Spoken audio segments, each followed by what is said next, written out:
No les oigo. Bienvenidos a Matemáticos Históricos. Es un placer volver a tenerles cerca. Espero que lo vayan a pasar en grande. Hola, bienvenidos a Matemáticos Históricos. Hoy haremos un viaje en el tiempo hacia el siglo XVII, donde conoceremos al príncipe de las matemáticas, Carl Friedrich Gauss. Antes de comenzar, me gustaría hacerles un inciso para explicar la situación que se vivía por aquella época. Corría el año 1815 en Alemania. Se vivía el final de las guerras napoleónicas, el Congreso de Viena disuelve el Sacro Imperio Romano Germánico y se forma la Confederación Germánica, el antecedente de la posterior Alemania. Además, hubo una gran revolución industrial, comercial y naval en ese tiempo, causada por la primera revolución industrial. También estaba presente un movimiento liberal por toda Europa tras la Revolución Francesa, en el que nacen los ideales políticos de izquierda y derecha. Sin más dilación, les presento a Gauss.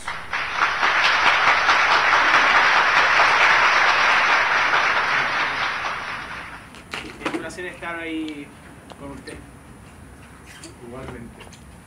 Bueno, me han comentado que tiene un dossier preparado. ¿Le parece que comenzamos con la entrevista? Por favor, adelante. Bueno, una pregunta para calentar. ¿Nos diría cómo se desarrolló usted en su infancia, más concretamente en esa época? Sí, bueno, yo nací en Bruchnick, Alemania, el 30 de julio de 1777. Y bueno, mi familia era algo así como humilde, porque mi padre, mi abuelo, el cabeza de familia, era jardinero allí sobre la zona. Bien. Una pregunta ahora un poco más personal. ¿Su relación con su padre, cómo era? Nunca fue muy buena, él era muy rudo y violento. Lo que pasa es que yo nunca le critiqué por ello. Bueno, y me han contado que según sus estudios usted fue considerado un niño prodigio. ¿Qué me puede comentar de esto? Bueno, a los 12 años ya empezaba a sentir una pasión especial por la geometría y a los 16 ya empecé a plantearme si había algo más allá de esto que me habían explicado. A los 17 fue cuando intenté marcarme la meta de unificar los estratos de las teorías que se habían formulado sobre la teoría de los números, y poco después fue cuando fui reconocido por primera vez. Muy bien, ¿y algún aporte en el campo de la estadística?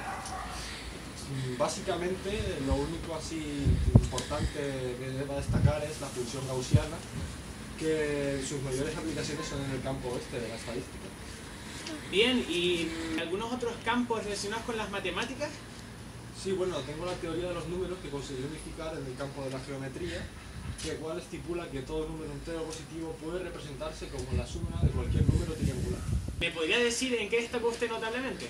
Claro, sobre todo en el campo de la física y en el estudio del magnetismo, porque postulé un teorema en él que lleva mi nombre, el teorema de Gauss, que es así como una definición de flujo eléctrico.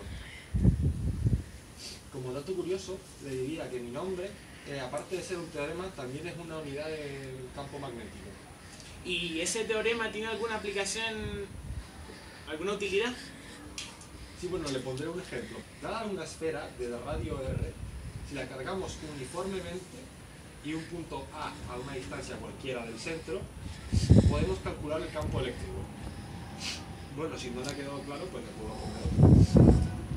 Si tomamos ahora la superficie de un cilindro con dos paralelas a en el plano, solo habrá un flujo a través de las bases y por razones de simetría en la superficie. Este flujo será cero, puesto que el vector superficie y el vector campo son perpendiculares. Yo la verdad es que no me entero mucho de esto, pero espero que nuestros seguidores que sí entienden un poco más de esto hayan entendido lo que nos intentó explicar.